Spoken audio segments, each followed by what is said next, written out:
তোমরা অনেক ছেলে বাপ, আলহামদুলিল্লাহ তোমরা মুসলমানের সন্তান। তোমাদের মা মুসলমান, তোমাদের বাবা মুসলমান, তোমাদের দাদা মুসলমান, তোমাদের দাদি মুসলমান, তোমাদের নানা মুসলমান, তোমাদের নানি মুসলমান, তোমাদের রক্তে ইসলাম। তোমরা হালাল মার, পবিত্র মার, মুসলমান মার দুধ খাইছো।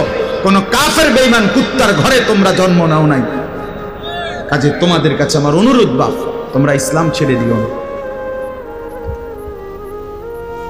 তোমরা আল্লাহকে ছেড়ে দিও না, তোমরা শান্তি পাইতা না।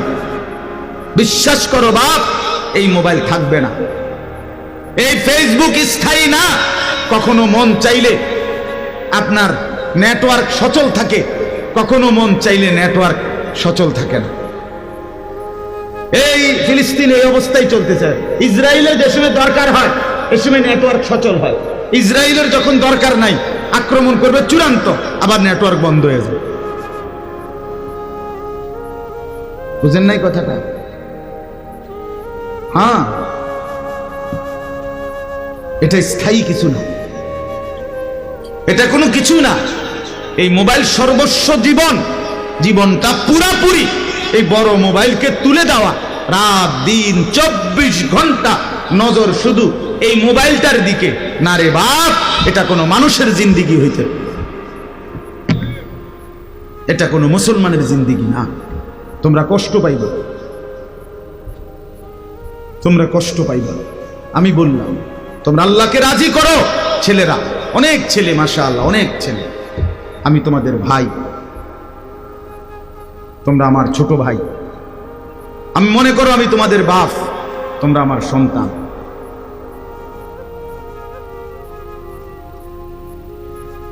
তোমরা আমার প্রিয়জন। আমি বললাম একজন একজন আলাদা শোনো, ডানে বামে তুমি তাকাইও না। তোমার সামান্য বন্ধুর লোকে থাকতে পারতা না, তে তোমারে ভালো থাকতে দিত না, তে তোমার একটা হাসি দিয়ে উড়াই দেবে। হ্যাঁ, তুমি আলগা হয়ে যাও, আলাদা হয়ে যাও। আমিও শহরে বড় হয়েছি, কুমিল্লা শহরে ঠাকুরপাড়ায়। আমার চতুর্দিকের অসংখ্য ছেলে দেখছি যারা জেনারেল শিক্ষিত, আলহামদুলিল্লাহ। এর ভিতরে থেকে আমি মাদ্রাসায় পড়ছি, এর ভিতরে থেকে বন্ধুদের বহু কিছু শুনছি, জীবনে সব মনে আছে। কিন্তু আলহামদুলিল্লাহ আল্লাহর দয়ায় আল্লাহর কোরআন পড়ার তৌফিক দিয়েছিলেন। এই জন্য আমি অনুরোধ করি, আমার সন্তান তোমরা, আমার ভাই তোমরা, আজকে সময়ের প্রয়োজনে, অবস্থার চাহিদা এটা, মুসলমানের যুবক আরেকটু বিবেকবান হইতে হবে।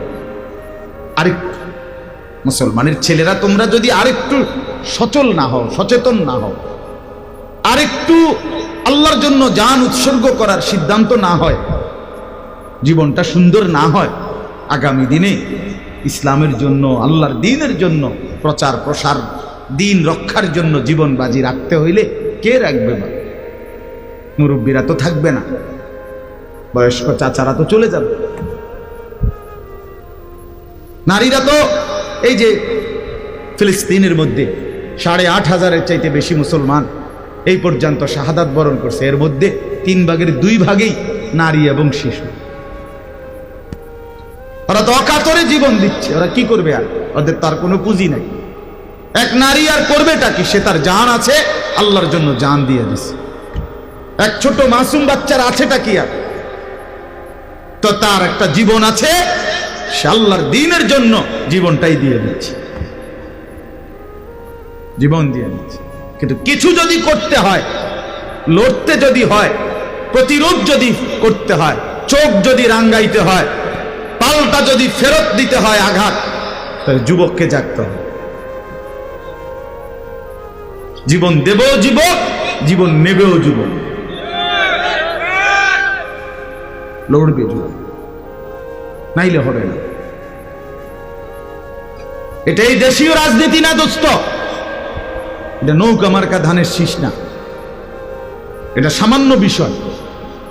আওয়ামী লীগ, বিএনপি এটা সামান্য বিষয়, এটা আমার দেশের একটা সামান্য অংশ। আর এটা হলো সারা পৃথিবীর 180 কোটি মুসলমান তার অস্তিত্ব টিকবে কিনা, মুসলমান থাকবে কিনা, মুসলমান নিশ্চিহ্ন হয়ে যাবে কিনা, সেইটার প্রশ্ন। ইসরায়েলের উপরে ভর করে প্রেতাত্মারা, ভূতেরা, দৈত্য নামের ইউরোপের সব দৈত্য ইসরায়েলের এই বেঈমান কুত্তাদের উপরে ভর করে 180 কোটি মুসলমানকে ধ্বংস করে দিতে চায়।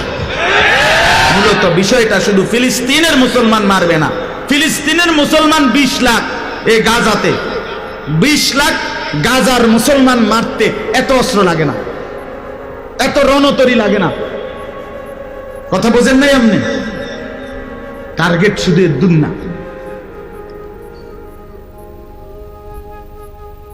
পৃথিবীর আর সব দেশে যুদ্ধ লাগলে কথাবার্তা হয়, আলোচনা হয়, নারী এবং শিশুকে নিরাপদ জায়গায় সরানো হয়, হাসপাতাল, মসজিদ, শিক্ষা প্রতিষ্ঠান সেটার উপরে আঘাত করা হয় না। এটা সারা পৃথিবীর কাফের বেঈমানদের ক্ষেত্রে আইন। কিন্তু এই জানোয়াররা কোনো কিছুর তোয়াক্কা করছে না। কি হসপিটাল, কি মসজিদ, মাদ্রাসা, গির্জা, নারী, পুরুষ, বৃদ্ধ, শিশু, রোগী, অসুস্থ, কিচ্ছু মানছে না। আপনি বলেন এরা কি পরিমাণ বর্বর, কি পরিমাণ বর্বর। এই সভ্য পৃথিবী বলে এখন আর জাহেল না। পৃথিবী নাকি এখন অন্ধকার যুগে নাই, পৃথিবী নাকি এখন মধ্যযুগে নাই, পৃথিবী এখন সর্বোচ্চ টেকনোলজির যুগ, আধুনিকতার যুগ। তো আধুনিকতা কোথায়, মানবতা কোথায় বলেন? হিউম্যান রাইটস কই? আন্তর্জাতিক মানবাধিকার সংগঠন কই? যা কিছু স্লোগান, যা কিছু মিছিল, বিক্ষোভ, তাতে ঘুরে ফিরে আমরাই করছি। তো যারা মানবাধিকারের কথা বলে, এই মানুষগুলোর অধিকারের কথা এদের মুখে তো কই? বলেন ভাই। এই জন্য ছেলেরা, বাপ, নষ্ট হইও না, নষ্ট হইও না। তুমি নষ্ট হয়ে গেলে লড়বে কে? তুমি চরিত্রহীন হয়ে গেলে আল্লাহর জন্য জীবন দিতে পারতা না, তুমি ভাগ্যে যাবে, তুমি পারতা না। কলিজার ভিতরে যার ঈমান নাই, কপালে যার সেজদা নাই, খোদার কসম তুমি পারতা না। এটা শুধু স্লোগান দেওয়ার না, জীবন দেওয়ার প্রশ্ন আসলে তুমি আর পারতা না। কঠিন ঈমানের বিষয়, কঠিন হিম্মতের বিষয়। এজন্য আমি অনুরোধ করছি আমাদের ছেলের একজনও যদি বোঝো, আমি মনে করি 1000 ছেলের মধ্যে, 100 ছেলের মধ্যে যদি আমার একটা ছেলেও বোঝে, ইনশাআল্লাহ তাকে নিয়ে আগামী দিনে ইসলাম আগায় যাবে। যুগ জামানা পাল্টে দিতে চাই না 1000 জন, এক মানুষই আনতে পারে জাতির জাগরণ, একজনই পারে। এজন্য আমরা অনুরোধ করছি। অনেক ছেলে দেখে ভাল লাগলো, এই জন্য বললাম বাবা তোমাদেরকে, তোমরা আমাদের, তোমরা কাফেরের না, তোমরা ইহুদিদের সন্তান না, তোমরা খ্রিস্টানের সন্তান না, তোমরা হিন্দুর সন্তান না, বৌদ্ধের সন্তান না। ওরা কেন তোমগরে নিয়ে নাচবে? চুল তোমার কাটিং কেন হবে বেঈমানের? পোশাক তোমার, জামা তোমার, কাটিং কেন হবে কাফেরের? বন্ধু বলো না ভাইয়া, শরীর তোমার, জীবন তোমার, তুমি কেন সেজদা দিবা না? তুমি কেন, তুমি না মুসলমান? তুমি সেজদা দিতে পছন্দ না হইলে তো কাফের কি সেজদা দিবে? সেজদা তো দেওয়ার কথা আমরা। এতগুলো ছেলে বসছো, ছেলেরা বলো আল্লাহরে সাক্ষী রাইখা বাপ, এতগুলো ছেলে কি সুন্দর করে বসলা, বলো বাপ তোমরা সবাই মাগরিবের নামাজ পড়ছো? সবাই পড়ে না, সবাই না। হাত তোলার দরকার নেই, আমি হাত তুললে লজ্জা দিতে চাই না, কিন্তু বাস্তবতা কি না বলেন? বাস্তবতা কি? এই আমাদের এই ছেলেগুলো এখানে যারা বসছে, এই 16 বছর 18 বছরের ছেলেটার কোনো অসুস্থতা নাই, সুস্থ সবল স্বাভাবিক হাস্যোজ্জ্বল, সে তো নামাজ পড়েনি। এই মাগরিবের নামাজটা তো সে পড়ে নাই। তুমি লড়বা কেমনে? তোমার আগামী দিনে ইসলামের জন্য তুমি কিছু করবা কিভাবে? আমি অনুরোধ ভাইয়া, তোমরা ফেরো, তোমরা জীবন সাজাও, সুন্দর করো। ইনশাআল্লাহ একদিন তোমাদের উপরে আল্লাহর দয়া হবে, তোমাদের দ্বারাই ইসলামের বিজয়ের পতাকা সারা পৃথিবীতে উঠবে কোনো সন্দেহ নেই। ওমা যালিকা আলাল্লাহি বিআজিজ, আল্লাহর জন্য অসম্ভব নয়। আল্লাহর জন্য কোনো কিছু কি নয় অসম্ভব। আল্লাহই করবে, আল্লাহই করবে, কিন্তু আমরা আগাইতে হবে। এটা একটা গুরুত্বপূর্ণ কথা, মনে রাখবেন। এই কথা অনেকে বোঝে না। মানে ঈসা নবী পর্যন্ত, আমাদের নবীর আগের নবীর নাম কি, ওই নবী পর্যন্ত আল্লাহর একটা নীতি ছিল একরকম। আমাদের নবীর উম্মতের বেলায়, আমাদের বেলায় আল্লাহর নীতি ভিন্ন রকম। সেটা কি? সেটা এই নীতিটা হইল আপনার আল্লাহর নীতি ছিল আগে। আল্লাহ তাআলা আমাদের নবীর আগে কোনো অবাধ্য জাতি, নাফরমান জাতি, পাপী জাতিকে সীমালঙ্ঘন করলে আল্লাহ সরাসরি আসমানি আযাব দিয়ে ধ্বংস করে দিতেন। এটা ছিল আল্লাহর একটা কি নীতি আগে। কিন্তু শেষ জামানার উম্মত আমাদের নবীর বেলায় আইসা আল্লাহর ফয়সালা ভিন্ন। এটা কোরআনে আছে। আল্লাহ বলছে, বন্ধু আপনার উম্মতের বেলায় আপনার আমলে আইসা ফয়সালার নিয়ম হইল আপনি এবং আপনার অনুসারীরা বাতিলের বিরুদ্ধে, কাফেরের বিরুদ্ধে, জালেমের বিরুদ্ধে তারা ময়দানে আসতে হবে। তারা আসলে আপনি আপনার অনুসারী নিয়ে দাঁড়াইলে এরপরে আমি আল্লাহ সাহায্য করি। বুঝছেন আমার কথাটা? এই কথাটা খুব গুরুত্বপূর্ণ, বোঝা দরকার। যেমন মনে করেন আমাদের নবী সাল্লাল্লাহু আলাইহি সাল্লাম তিনি যে বদরের যুদ্ধে বিজয় লাভ করছেন, মদিনা থেকে কাফেরদের দিকে ফু দিয়া, ঠিক না? ফু দিয়াই তো নাকি? কথা বলেন না কেন? মদিনার থেকে তো তিনি ফু দিছে, ঠিক না? ফু দেওয়াতেই কাফের সব কি হয়ে গেছে। তো তার তাহলে কি করতে হয়েছে? ময়দানে গেছে কিনা? নবীজি ছিল কিনা উপস্থিত? সাহাবীরা ময়দানে যুদ্ধ করছে কিনা? তখন সাহাবীরা যখন 313 জন ময়দানে দাঁড়াইছে, নবীজি সেজদা দিছে, আল্লাহকে বলছে, আল্লাহ এবার আপনি আপনার সাহায্যের যেই ওয়াদা দিছেন সেই প্রতিশ্রুতি বাস্তবায়নের সময় আমি সেটা চাই। আল্লাহ জিব্রাইলকে বলছে, জিব্রাইল এক্ষুনি তুমি 1000 ফেরেশতা নিয়ে আমার বন্ধুর সাহাবীদের সাথে কাঁধে কাঁধ মিলিয়ে তোমরা যুদ্ধ করো। কোরআনে আছে, ফাস্তাজাবা লাকুম রাব্বুকুম আন্নী মুমিদ্দুকুম বিআলফিম মিনাল মালাইকাতি মুরদিফিন। আগে তোমরা ময়দানে দাঁড়াও, আগে বুক টান করো, আগে তোমরা যুদ্ধের প্রস্তুতি নাও, এবার আমি সাহায্য। এই জন্য আমরা কোনোদিনও, আমরা কিয়ামত পর্যন্ত এই নবীর উম্মত আমরা সোয়াত থাকমু আর ওই আবাবিল আইসা ইসরায়েল ধ্বংস করে দিবে, এটা হবে না। না না, হাসির কথা না, এমনি এটা জিগাইন কোনো আলেম। কথা বুঝেন নাই আপনি? আমরা যার যার ব্যাংকে, সার্কিটে, দোকানে, খেতে, খামারে, সাদওয়ানে আমরা আমগো গপ গুজারিতে আর এমনিতেই আইসা আসমান থেকে আযাব দিয়ে ধ্বংস করে দিবে কাফেরদেরকে। আল্লাহর নীতি এখন আর এটা নাই। আল্লাহর নীতি হলো, বন্ধু আপনার উম্মত ময়দানে আসবে, লড়াই করবে, যুদ্ধ করবে, জান বাজি রাখবে, জীবন দিবে, একবার মরবে, কেউ জিতবে, কেউ মরবে, বিনিময়ে আমি আপনার উম্মতকেই, ঈমানদারকেই বিজয় দান করব।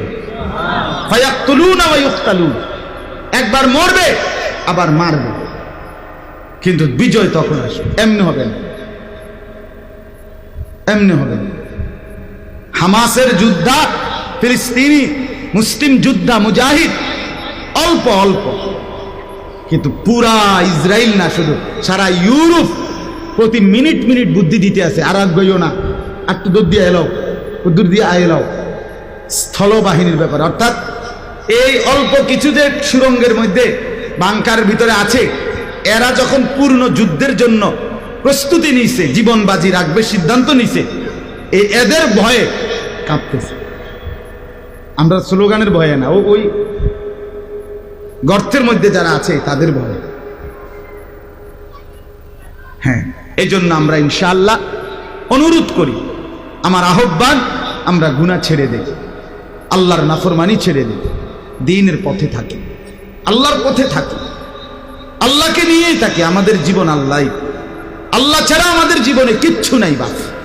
আমাদের আল্লাহই আমাদের জন্য যথেষ্ট। আমাদের নামাজ, আমাদের সেজদা, আমাদের রোজা, আমাদের জিকির, আমাদের আল্লাহর কোরআন তিলাওয়াত, আমাদের দিন শেখা, আমাদের দিন নিয়ে পড়ে থাকা। আপনি আপনার ছেলেকে দিন শেখান, আপনার মেয়েকে দিন শেখান, আপনার স্ত্রীকে পর্দানসীন বানান, ঘরের সবাইকে ফজরের নামাজে অভ্যস্ত করেন, বিবি বাচ্চা প্রত্যেককে আল্লাহর কোরআন পড়তে বলেন, তাসবিহ পড়তে বলেন, আল্লাহকে ডাকতে বলেন, দোয়া করতে বলেন, কান্নাকাটি করতে বলেন, তওবা করেন। তওবা গুনাহ ছেড়ে দিয়ে আল্লাহর কাছে তওবা করেন খালেস ভাবে। আল্লাহ পাক অবশ্যই এই তওবার বরকতে, আল্লাহকে ডাকার বরকতে, আল্লাহর জন্য জীবন বাজি রাখার সিদ্ধান্ত নিলে, দ্বীনকে গ্রহণ করিলে নিশ্চিত মুসলমানের বিজয় আসবে। আখিরাত সুন্দর হবে, দুনিয়াও নিরাপদ হবে, নাহলে আগামী দিনে আমরা অনিরাপদ। আজকে ৭৫ বছর ফিলিস্তিনের একটা ছোট বাচ্চা জন্ম নিল, সে জানে না তার ভবিষ্যৎ কি, সে বাঁচবে কি না, সে মরবে, সে তার ভবিষ্যতে কি করবে কিছুই জানে না। এভাবেই কত বাচ্চা জন্ম নিয়া শহীদ হয়ে গেছে, মরেও গেছে, সে জানে না তার জীবন অনিরাপদ।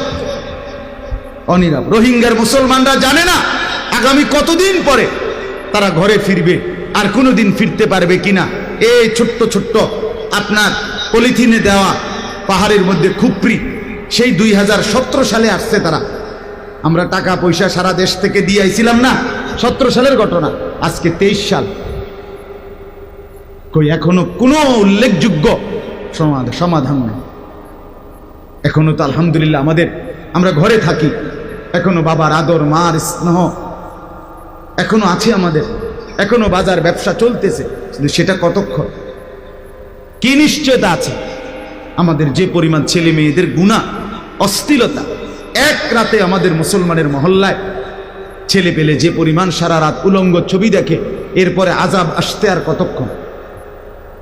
আমাদের মা বোনরা যে পরিমাণ বেপর্দা চলে, এরপরে আযাব আসতে আর কতক্ষণ?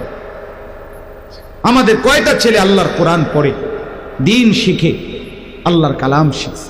বলে মুসলমানের মহল্লায় ঘরকে ঘর কয়জন আল্লাহর কোরআন পড়তে পারে, 5 ওয়াক্ত নামাজ পড়ে? বলেন। এজন্য আমরা প্রত্যেকে ইনশাআল্লাহ ফিকির করব, পেছনের জিন্দেগির গুনাহ, নাফরমানি, অস্থিরতা, বেহায়াপনার জন্য তওবা করব, ফিরে আসি। আল্লাহ তৌফিক দেন। তরজমা শুনেন এই আয়াতে। 28 নম্বর পারা। যে মনোযোগ দেয় ধীরে ধীরে হলেও একদিন আল্লাহর কথায় তার জিন্দেগি বদলায়। সবাই একদিনে বদলায় না, একসাথে বদলায় না। বাকি আন্তরিকতা থাকলে, আগ্রহ থাকলে, মনোযোগ থাকলে আল্লাহ তাআলা একদিন না একদিন বদলে দেয়। এই দেখতে দেখতে অনেক মানুষ জিন্দেগি সুন্দর হয়ে যায়। কত যুবক আলহামদুলিল্লাহ আমরা প্রতিদিন দেখি, আমাদের সাথে কথা বলে, দেখা করে, যোগাযোগ হয়। ছিল উচ্ছৃঙ্খল, বখাটে, দুশ্চরিত্র, নামাজ পড়তো না, আল্লাহ চিনতো না, আখেরাত বুঝতো না, নাচ গান, মোবাইল, বেহুদা চলাফেরা, এর মধ্যেই লিপ্ত। কিন্তু এমন ছেলে অহরহ বদলে যাচ্ছে, পরিবর্তন হইতেছে। আলহামদুলিল্লাহ ইসলামের পক্ষে, আল্লাহর দ্বীনের কথা শুনবার জন্য, বুঝবার জন্য, মানার জন্য নারী পুরুষ মুসলিম জনগোষ্ঠীও ব্যাপকভাবে উপস্থিত হচ্ছে। হতাশার কিছু নেই। গতকালকে আমি সিরাজগঞ্জ, ওই যমুনা সেতুর পরে সিরাজগঞ্জ জেলায়